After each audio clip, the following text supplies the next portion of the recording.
नमस्कार विद्यार्थी मित्रांनो. या सेशन मध्ये आपण सायबर लॉ जो काय आहे तो कन्सेप्ट शॉर्टकट मध्ये बघू. आता बघा, सायबर लॉची डेफिनेशन काय. सायबर लॉ और आय टी लॉ, त्यालाच दुसरं नाव आहे आय टी लॉ सुद्धा किंवा इन्फॉर्मेशन टेक्नॉलॉजी लॉ असं सुद्धा म्हणतात.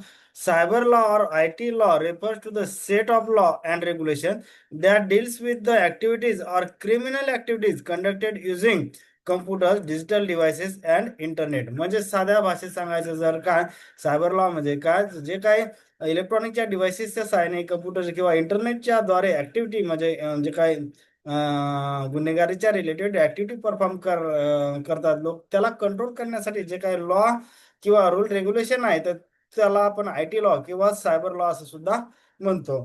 तर जे विद्यार्थी आय टी प्राचार्य किंवा इतर स्पर्धा परीक्षेची तयारी करत असतील तेव्हा त्या विद्यार्थ्यांना माझी रिक्वेस्ट आहे, जर चॅनल आवडत असतील तर चॅनलला सबस्क्राईब, लाईक आणि शेअर करायला विसरू नका. तर कुठलाही वेळ न वाया घालवता आपण लगेच बघू की सायबर लॉ मध्ये काय काय कव्हर असते. एक तर सायबर क्राईम, ऑब्विसली त्याच्यासाठी तो बनवलेला आहे.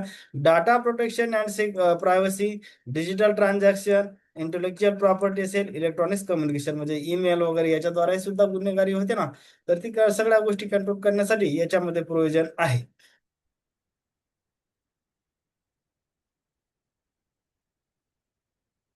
नंतर आता सगळ्यात महत्वाचं बघा, in India cyber law is mainly govern by the I T act 2000, that is information technology act 2000. म्हणजे भारतामध्ये जे काय म्हणजे क्रिमिनल किंवा आय टीच्या रिलेटेड ज्या गोष्टी कंट्रोल कोणाद्वारे होते तर आय टी ऍक्ट 2000 किंवा ज्यालाच आपण इन्फॉर्मेशन टेक्नॉलॉजी ऍक्ट 2000 असं सुद्धा म्हणतो. आता बघा, आय टी ऍक्ट मध्ये टोटल कलम किती आहेत? 94.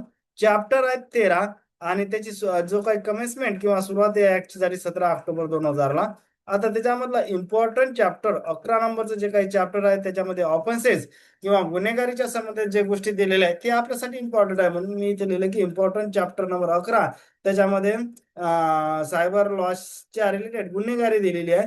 नंतर आय टी अमेंडमेंट ऍक्ट 2008 ला झाला, त्याच्यानंतर आय टी रूल्स आले 2021 मध्ये. आता मी ट्रिक्स लिहिली इथं की आय टी मध्ये अटी रूल्स एकवी, म्हणजे आपण जर आय टी मध्ये जॉब करत असाल तर त्याच्यामध्ये फार रूल अटी लोक किंवा बॉस जे आहेत ते ऐकवतात, म्हणून मी आय टी मध्ये अटी रूल एकवी. एकवी म्हणजे काय की हे रूल जे आहे, रूल 2021 ला आले आणि त्याच्यामध्ये मॉडिफिकेशन आय टी ऍक्ट मध्ये अटी म्हणजे काय 2008 आठहून अटी असं लक्षात राहते ना आपल्या, तर ते 2008 ला I T amendment act. Original act आहे 2000चा. तर कधी कधी एक्झाम मध्ये विचारते की आय टी ऍक्ट 2000 मध्ये कोणत्या वर्षी अमेंडमेंट झालं, तर ते आपल्या त्या दृष्टिकोनातून आपल्याला 2008 हे लक्ष सुद्धा लक्षात राहील. आता याच्यामध्ये बघायचं की टोटल चॅप्टर 13 आहे, टोटल कलम 94 आहे. आणि आपल्यासाठी सगळ्यात महत्वाचं एक्झामच्या ओरिएंटेड मध्ये नुसार चॅप्टर नंबर 11 ज्याच्यामध्ये सायबरच्या रिलेटेड काही सायबर गुन्हेगारी संबंधित काही कलम दिलेले आहेत ते महत्वाचे आपल्यासाठी. बाकी पूर्ण इथं ऍक्ट आय टी ऍक्ट 2000 पूर्ण कलम किंवा ते लक्षात घेणं एवढं इथे एक्सपेक्टेड नाही. त्याच्यामध्ये जे चॅप्टर 11 मध्ये जे महत्वाचे कलम आहेत तेवढे आपण इथं डिस्कस करू. 65, 66, 67, आर्टिकल 65, आर्टिकल 66, आर्टिकल 67.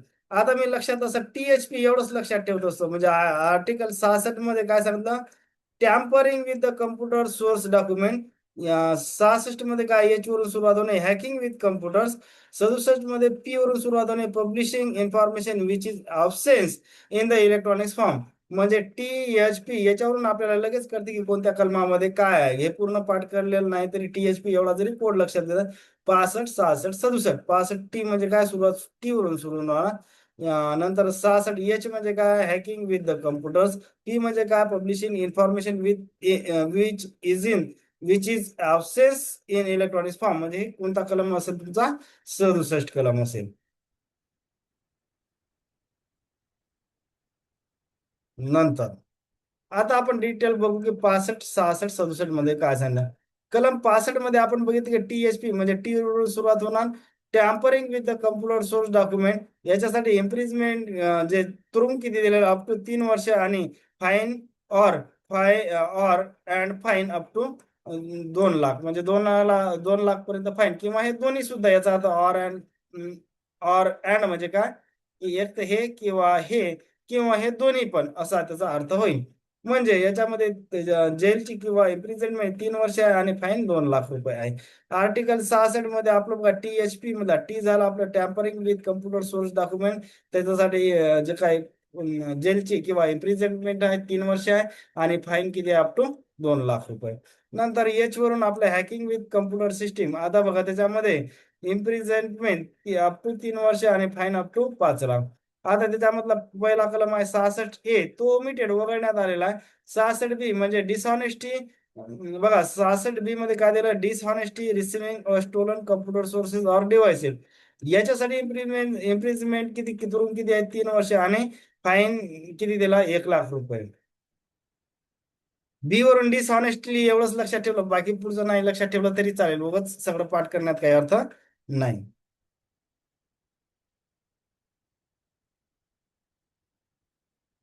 नंतरचा कलम 66C आयडेंटिटी थेफ्ट म्हणजे चोरी. सी आणि चोरी सहज लक्षात राहणार ना, सी वरून असं चोरी किंवा आयडेंटिटी कार्डचाही लक्षात, सी जर लक्षात ठेवला तरी राहते तुम्हाला. जसं मी सी म्हणजे चोरी म्हणजे थेफ्ट असं लक्षात ठेवत असतो. इम्प्रिझनमेंट 3 वर्ष आहे याची सजा आणि 1 लाख रुपये फाईन इथं सुद्धा आहे.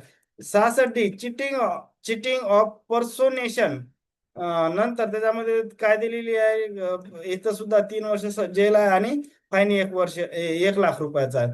नंतर 66E इनवॉर्डिंग प्रायव्हसी. ई आणि इनवॉर्डिंग हे सहज लक्षात राहते ना. ई आपण जर मराठी आणि इकडे इनवॉर्डिंग, ई आणि इनवॉर्डिंग सहज लक्षात राहते. इम्प्रिजमेंट ही सुद्धा 3 वर्ष आणि अप टू फाईन किती, इथं 2 लाख आहे. वर सगळीकडे 1 लाख होता हे लक्षात घ्या, इथं 2 लाख फाईन आहे.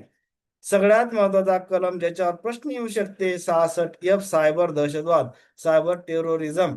हा सगळ्यांनी लक्षात ठेवायचाच आहे. सगळ्यात महत्वाचा क्वेश्चन जर आला तर याच इथं 66F वर येणार आहे क्वेश्चन. म्हणजे इथंच जास्त पॉसिबिलिटी आहे की 66F वर तुम्हाला प्रश्न येणार आला तर इथं. आता याच्यामध्ये लाईफ इम्प्रिजमेंट आहे, म्हणजे असं काय नाही की 2 वर्ष 4 वर्ष जन्मजात तुरुंगवास आहे त्याच्यामध्ये. तर 66F सायबर दहशतवाद हे सगळ्यांनी लक्षात ठेवायचं आणि त्याच्यासाठी शिक्षा जी आहे लाईफ इम्प्रिझनमेंट. नंतर article 67 publishing information which is obscene in electronic form. इथं शिक्षा वाढलेली आहे 5 वर्ष ऑर अप टू जे काही फाईन आहे 10 लाख.